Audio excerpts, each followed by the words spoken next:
அன்னை காளியை வழிபடக்கூடிய ஒரு துறவி.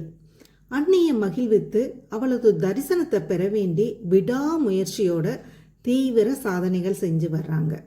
ஒரு நாள் ஆற்றில் அவர் குளித்துட்டு இருக்கப்ப ஒரு 15 வயதுடைய சிறுமி, அந்த கிராமத்து சிறுமி துணிகளை துவைச்சிக்கிட்டே இருக்கிறா.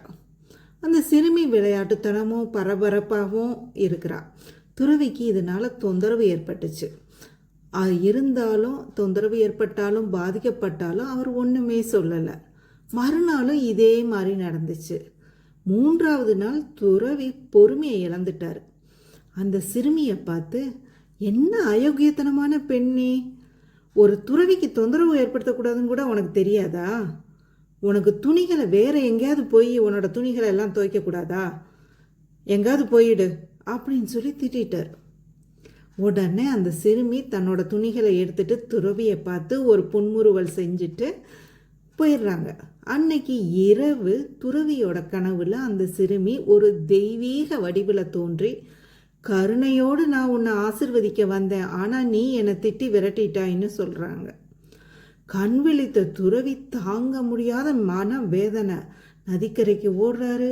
சிறுமியை அன்னை வடிவில் எங்கேயாவது இருப்பாங்களா அப்படின்னு சொல்லி பார்த்து அவங்க காலில் விழுந்து மன்னிப்பு கேட்கணும்னு நினைக்கிறாரு. ஆனால் நதிக்கரையில் யாருமே இல்லை.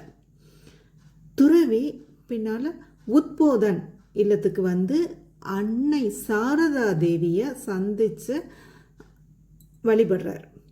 நடந்ததை மற்றவங்க எல்லாத்தையும் சொல்லி, பெண்களை ஒருபோதும் வெறுக்காதீங்க, எந்த பெண்ணிடமும் குறிப்பாக கன்னி பெண்களிடம் தவறாக நடந்து கொள்ளாதீங்க, அன்னை காளி எந்த வடிவால் வருவாள்ங்கிறதே நமக்கு தெரியாது அப்படின்னு சொல்கிறாரு.